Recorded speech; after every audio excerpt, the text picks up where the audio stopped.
What is the benefit of giving? Employee को normal काम करते हुए उसको पैसे ज्यादा मिलना, ठीक है, that is a plus point for him. Plus, if you want to increase the output, if you want to increase the productivity, the company needs to go for that option basically. तो एक तो ये option है, दूसरा ये कि जाहिर सी बात है लेबर को भी फर्क पड़ रहा है, लेबर के लिए भी ये चीज अच्छी है. Alright, so can you guys hear me? Yes, ma'am. Yes, miss. Alright. अच्छा, मैं इस वक्त MTC 22 में हूँ, तो अगर कोई ऐसा स्टूडेंट है जो कि यहाँ आना चाहे तो ही और शी में कम, राइट. अस्सलाम वालेकुम. HDMI कन्वर्टर मिल जाएगा? ओहो, ग्रेट ग्रेट ग्रेट.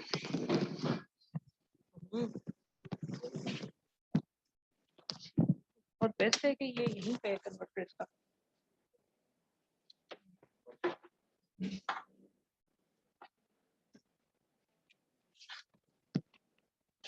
मैं लगा देता हूँ, समझता हूँ.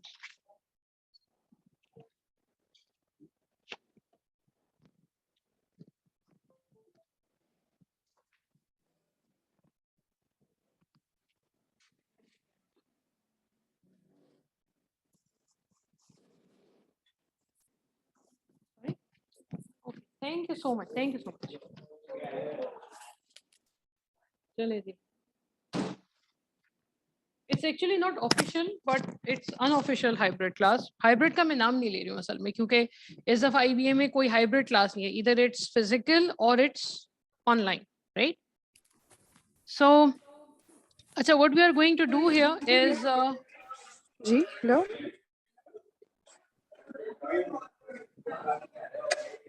ओके, आप बता सकते हैं मीटिंग कब है, क्योंकि आज मेरी पूरा दिन क्लासेस है. ओके श्योर, ठीक है, थैंक यू.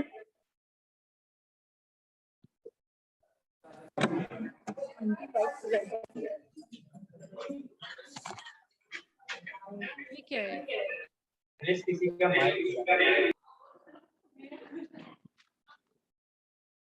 शुक्र करें आप IBA में काम की बात कर रही थी, कोई और किस्म की बात कर रही होती तो बड़ा मसला हो जाता. खैर, चल, sorry, pardon me. Okay fine. So we are going to start with material right now, ठीक है.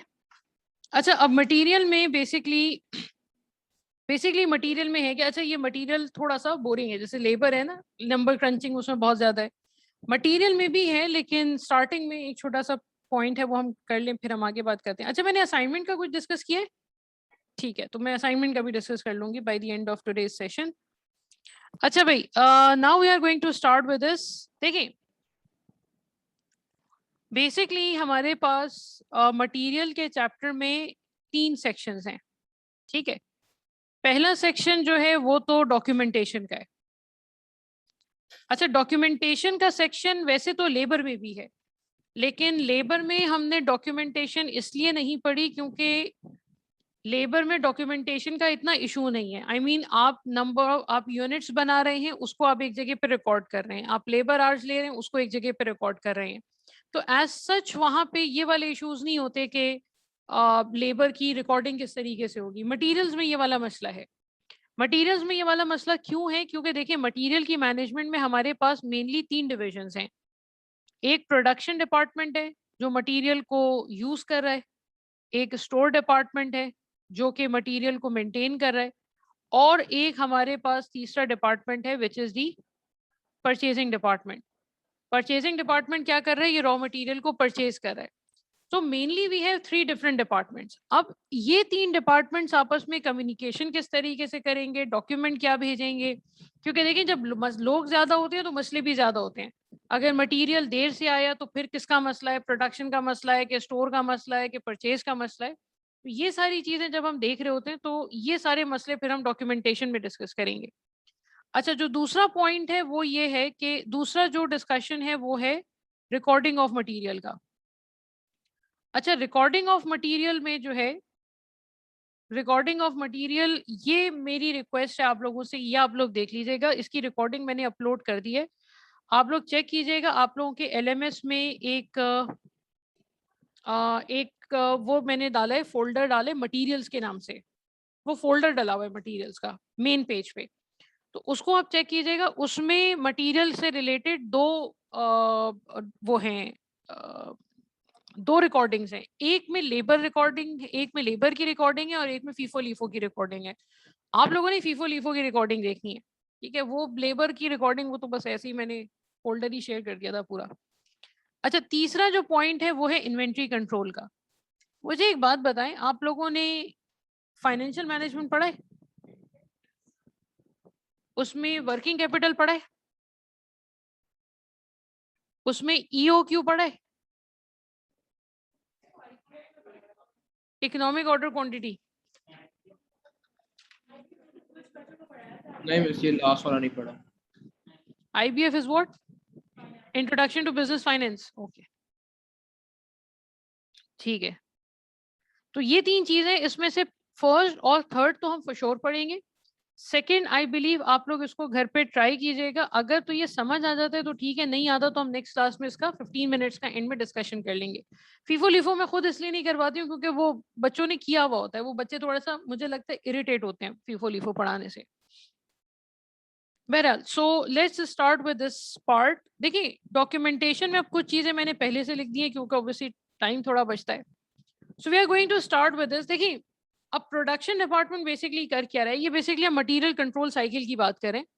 प्रोडक्शन डिपार्टमेंट को ऑब्वियसली मटेरियल की जरूरत है, ठीक है। अब वो मटेरियल किससे मांगेगा? वो जाहिर सी बात है स्टोर डिपार्टमेंट से रिक्वेस्ट करेगा, and the document which is usually send is called material requisition note. अच्छा, अब मुझे देखिए, कुछ चीजें ऐसी हैं जो आप लोगों को पता है, सिर्फ आप लोगों के लाशऊर में जो चीज है उससे सिर्फ शऊर में लाने वाली बात है ये।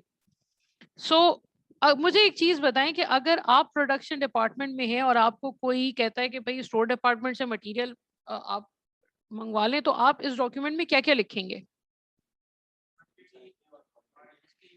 ठीक है, we will start obviously with date, quantity हम लिखेंगे, और हाँ ठीक है, हम इसको यहाँ पे कह देते हैं मटेरियल का कोड। मटेरियल कोड मैं इसलिए लिख रही हूँ क्योंकि डिस्क्रिप्शन यूजुअली इंटरनल कम्युनिकेशन में नहीं यूज होती। मुझे एक मटेरियल चाहिए, इसका बहुत बड़ा सा नाम है, तो it's better to write XY5 instead of that name, तो वी यूज मटेरियल कोड। अच्छा, उसके अलावा डिपार्टमेंट का नाम यूजुअली हम देते हैं, मीटिंग तो चल रही है ना, यूजुअली हम डिपार्टमेंट का नाम मेंशन करते हैं, डिपार्टमेंट नॉट नेम, डिपार्टमेंट का कोड मेंशन करते हैं। कोड क्यों? इसलिए क्योंकि देखिए, वैसे तो प्रोडक्शन डिपार्टमेंट रिक्वेस्ट कर रहा है, लेकिन प्रोडक्शन डिपार्टमेंट में भी कटिंग है, स्टिचिंग है, मिक्सिंग है, पैकिंग है, बॉइलिंग है, देयर आर मल्टीपल डिपार्टमेंट्स, तो उसमें से कौन सा डिपार्टमेंट है that we need to know. तो वो बेसिकली हम डिपार्टमेंट का कोड डाल देते हैं, तो आपको ये पता होता है कि अच्छा ओके फाइन, किस डिपार्टमेंट को मटेरियल भिजवाना है। And last but obviously not the least, authorization. Authorization कौन करेगा और इस डॉक्यूमेंट को ऑथराइज कौन करेगा, प्रोडक्शन या स्टोर?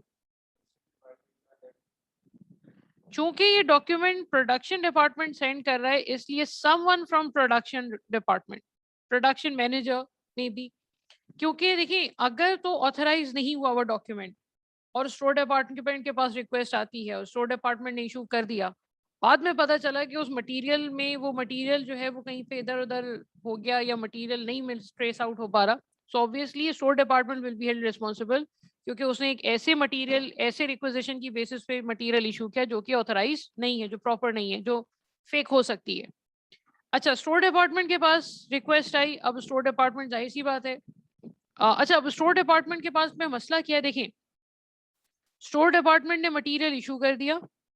अब इशू करने के बाद एक चीज होती है जिसको हम कहते हैं रीऑर्डर लेवल। इसका नाम सुना है कभी? नाम शायद आप लोगों ने नहीं सुना, लेकिन आई एम श्योर आप लोगों को पता है।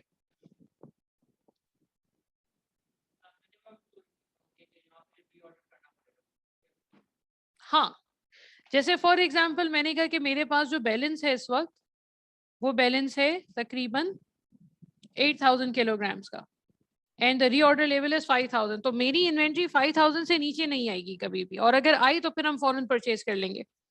सो फर्स्ट इशू आपने किया, सपोज फर्स्ट इशू आपने किया 2000 kilograms का, and the balance is 6000 kilograms. After that issue, you will compare it with 5000 kilograms, which is the reorder level. Since balance is more than 5000 kilograms, you will not do anything. You don't have to do anything. The second issue will be, let's say second issue is of 2000 kilograms again. So the balancing figure will be 4000 kilograms. You will compare it with 5000. Now you need to buy raw material. अच्छा, अब ये जो हम यहाँ पे कर रहे हैं ना, ये अगर आप एक कंपनी में देखें तो टेक्निकली ये सारी चीजें सिस्टम्स में हो रही होती हैं, लेकिन बेसिक स्ट्रक्चर उसका यही रहेगा।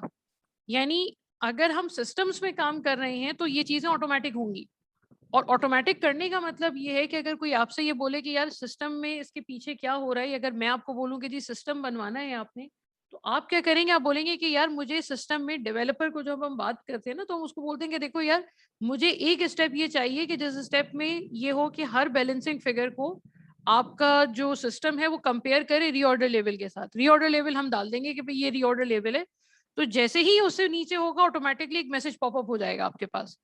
ये होगा सिस्टम में काम। और अगर फिजिकली काम कर रहे हैं तो वो फिजिकली फिर आपको चीजों को मैच करना पड़ेगा। सो सिचुएशन डिपेंड करती है कि हम किस एनवायरनमेंट में काम कर रहे हैं, लेकिन बेसिक काम यही होगा। ठीक है, अच्छा अब यहाँ पे हमें मटेरियल की जरूरत है। अब मसला ये है कि ऑर्डर तो करना है लेकिन स्टोर नहीं कर सकता। ऑर्डर करेगा purchasing, so we need to notify purchasing department that the store department needs some raw material and the document, sorry,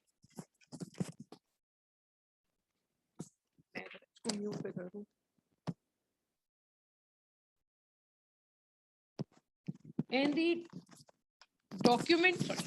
the document which we use to notify store department about the requirement is called material purchase requisition.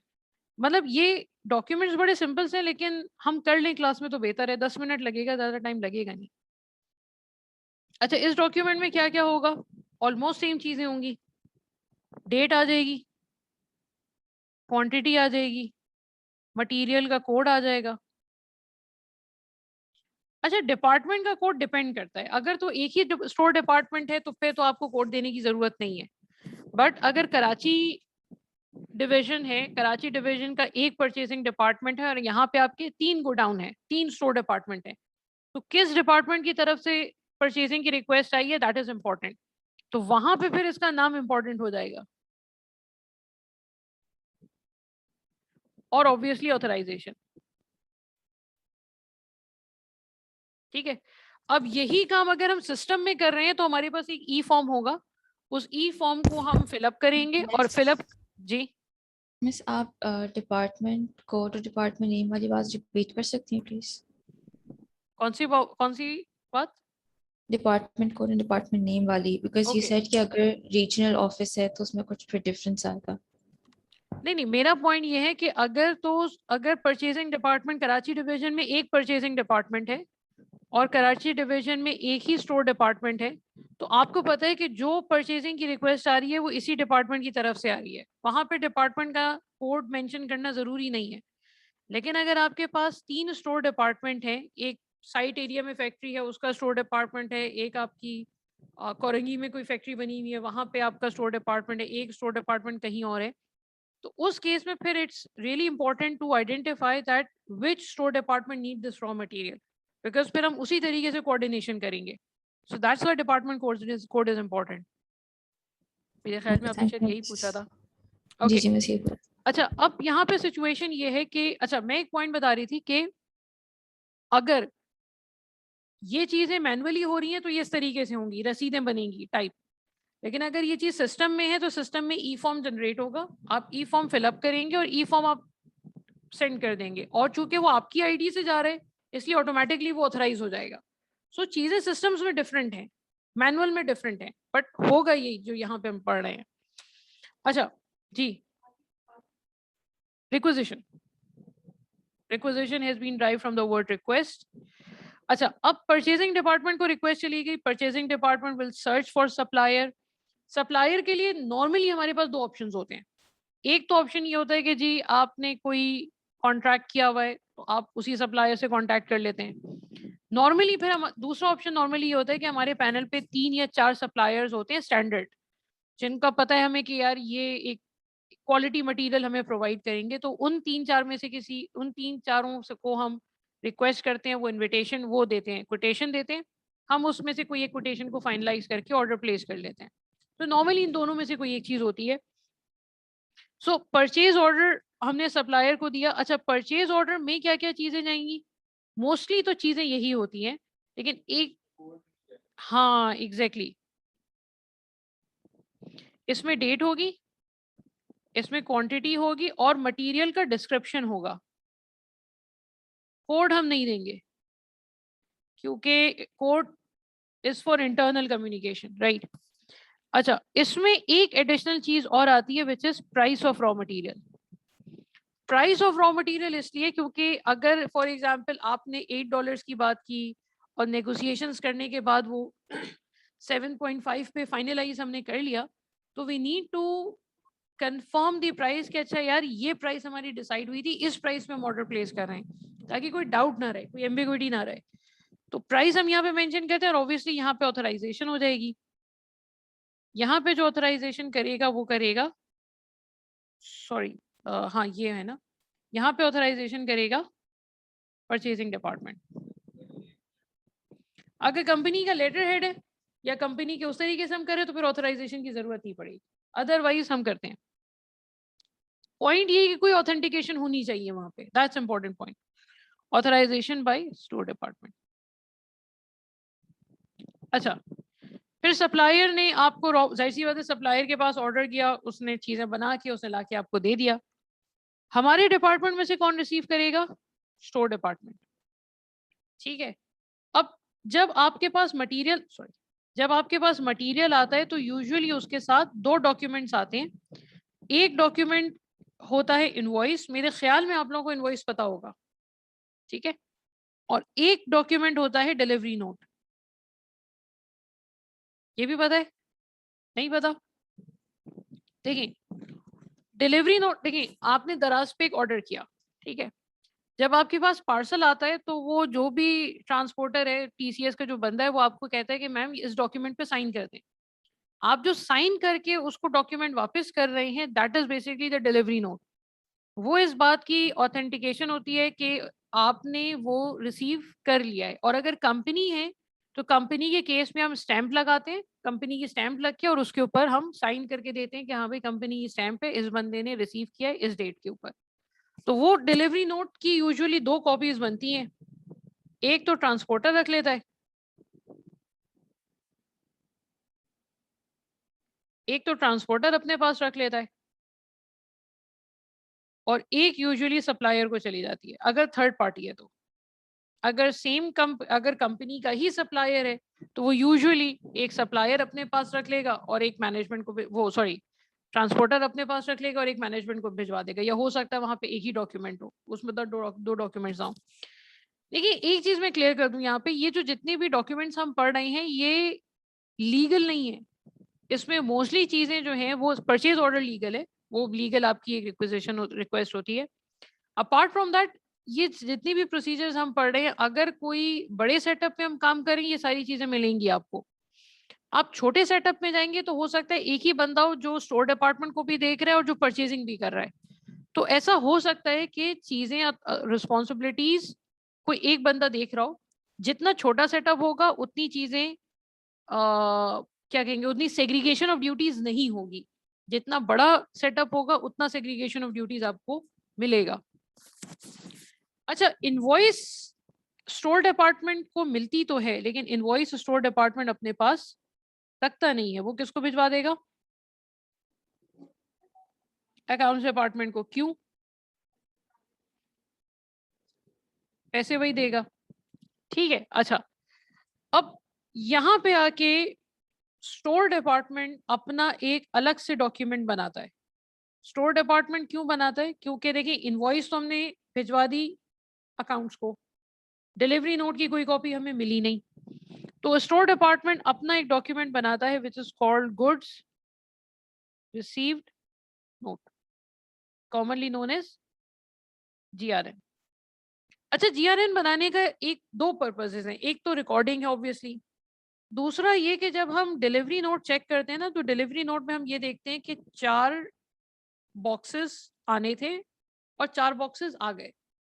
चारों boxes के अंदर क्या है, quality कितनी है, उसमें quantity कितनी है, वो ट्रांसपोर्टर का मसला नहीं है, वो सप्लायर का मसला है। तो हमने सारी चीजों को चेक करके, सारी चीजों को वेरीफाई करके फिर हमने जीआरएन बना लिया। जीआरएन बनाने का मतलब है कि अब हमने कंफर्मेशन दे दी कि हमें मटेरियल रिसीव हो गया है, जीआरएन बन गया। और जीआरएन यूजुअली स्टोर डिपार्टमेंट बनाता है for its recording of raw material के अगर मेरे पास 8000 किलोग्राम्स की 8000 किलोग्राम्स 1 सितंबर को आया है तो उसके पीछे जीआरएन होना चाहिए, क्योंकि जीआरएन से हम ट्रेस कर सकते हैं कि अच्छा अगर इस मटेरियल में आगे जाके कोई मसला निकलता है तो एक्चुअली ये कहाँ से आए। और अगर जीआरएन नहीं है तो इसका मतलब है कि आपकी ट्रांजैक्शन तो चले हो जाएगी, कोई मसला नहीं है, लेकिन अगर बाद में कुछ इश्यूज क्रिएट होते हैं तो आप उसको ट्रेस नहीं कर पाएंगे कि ये मटेरियल एक्चुअली किस सप्लायर के पास से आ रहा है। So that's the importance of GRN. अच्छा, ये बात हो गई। अच्छा, बस आखिरी 2-3 बातें, यहाँ तक कुछ मसला I है? have one question. यस। जैसे GRN like internal like recording के लिए होगा स्टोर डिपार्टमेंट के लिए, like इससे सप्लायर का तो कोई कनेक्शन नहीं होगा, बाद में मुझे लगे कोई इश्यू है नहीं तो नहीं मैं इस GRN का क्या करूंगी? मैं इस पे क्लेम कर सकती हूँ कि मेरे GRN के मुताबिक आपने ये दिया था और like मुझे ये कुछ रिसीव हुआ है? देखिए, सप्लायर ने मुझे 5000 किलोग्राम्स डिलीवर की, मुझे इनवॉइस में नजर आ रहा है 5000 किलोग्राम्स आए हैं मेरे पास, लेकिन प्रैक्टिकली मेरे पास 4000 किलोग्राम्स आए हैं। सो एक्चुअली जो जीआरएन बनेगा वो 4000 केजीज पे बनेगा और 1000 केजीज की हम क्वेरी रेज करेंगे कि इतने किलोग्राम्स मेरे पास नहीं आए। तो अब इसका क्या करना है, ये आएगा तो फिर हम इसकी पेमेंट करेंगे या पेमेंट अभी कर देंगे, बाद में ये मटेरियल आएगा, इसकी एडजस्टमेंट किस तरीके से होगी वो फिर बात की बात है। लेकिन बहरहाल जीआरएन उतनी ही क्वांटिटी का बनेगा जितनी क्वांटिटी हमें रिसीव हुई है। ठीक है। ठीक है, ओके फाइन। अच्छा, देखो यार ये है बोरिंग सा, क्या करें, इसका और कुछ नहीं किया जा सकता। अच्छा, अब 2 डॉक्यूमेंट्स हैं जिनकी मल्टीपल कॉपीज बनती है। ट्रस्ट में अगर ये मैंने आप लोगों को पढ़ने दे दिया तो ये उससे ज्यादा बोरिंग होगा, तो बेहतर है हम 5 मिनट लेके उसको कंप्लीट कर लें। ओके, फिजिकल क्लास में सबसे बड़ा फायदा मुझे ये लगता है कि आपको बच्चों के ना फेस एक्सप्रेशन समझ में आने शुरू हो जाते हैं कि अभी क्या चल रहा है क्लास के अंदर। So I am not saying anything, लेकिन बहरहाल खैर।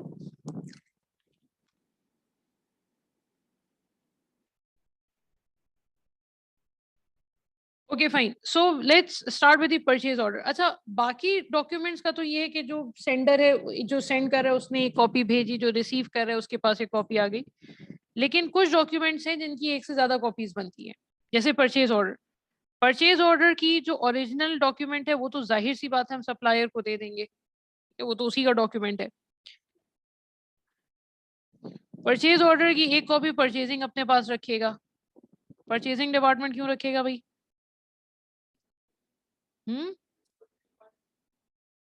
हाँ, रिकॉर्ड के लिए भी, या फ्यूचर रेफरेंस कह लें कि आगे अगर कोई एलिगेशन लगाता है आपके ऊपर कि भाई आपने मटेरियल, सब लेट मटेरियल मेरे पास आया तो आपने, परचेजिंग डिपार्टमेंट इज रिस्पॉन्सिबल।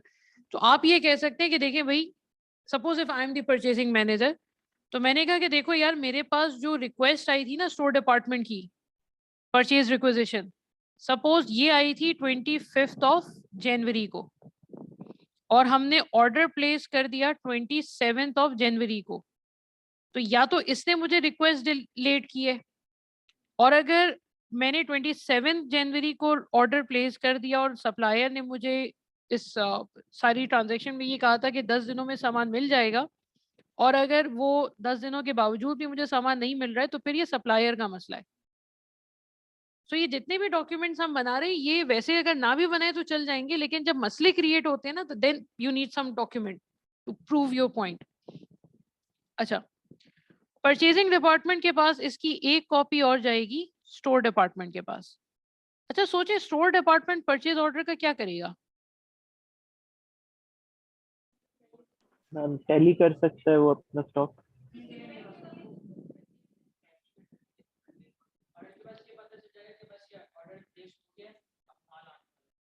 इसका इसका मतलब आप सो नहीं रहे हैं, आपको देख के लग रहा है कि आप सो रहे हैं, आप सो नहीं रहे हैं।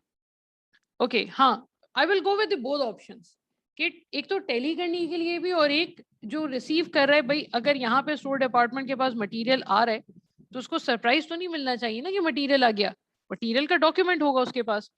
सो this is for receiving purpose, receiving and confirming तो नहीं कहेंगे, receiving and checking the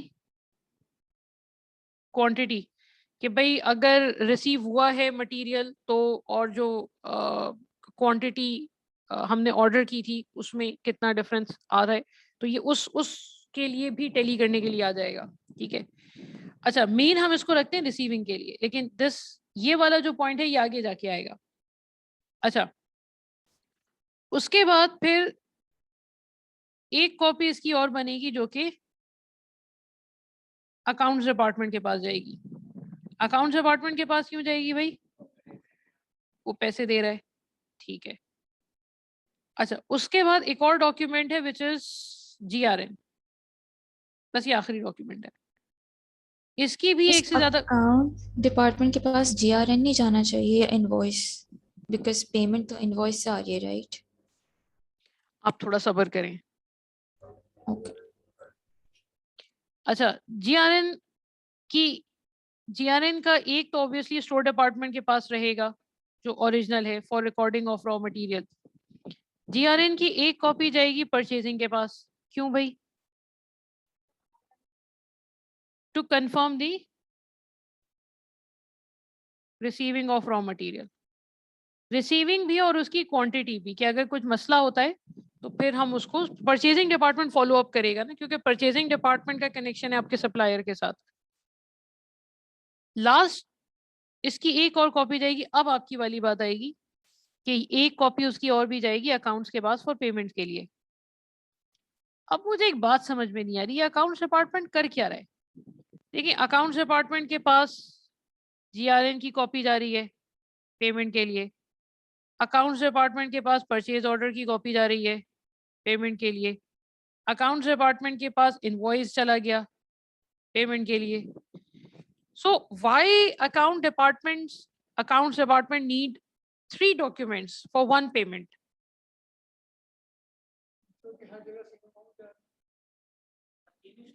7 out of 10 I must say, बात सही है तकरीबन। हाँ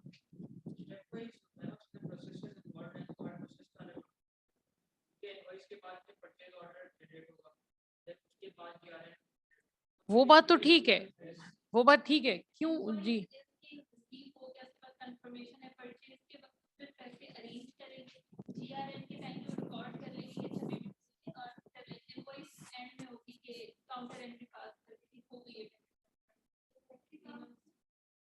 कभी कभार वो लाइक जहाँ तक मैंने देखा है वो कभी कभार जो सप्लायर है ना वो एग्जैक्ट ऑर्डर पे नहीं भेजते, या तो कभी कभार तो ऑर्डर से थोड़े ज्यादा पीसेस भी भेज देते हैं। देखिए हाँ बोलिए बोलिए।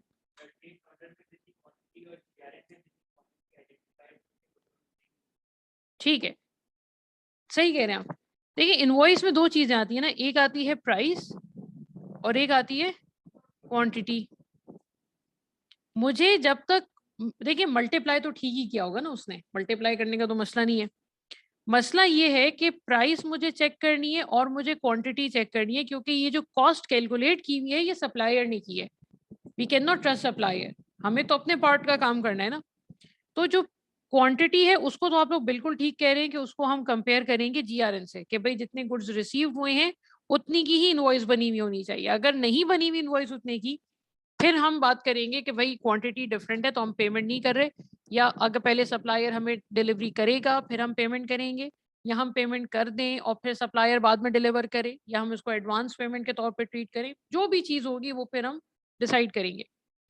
अच्छा प्राइस जो है वो हम चेक करते हैं from purchase order. Purchase order से क्यों? क्योंकि परचेज ऑर्डर में हमने कंफर्म किया था ना कि क्या प्राइस होगी।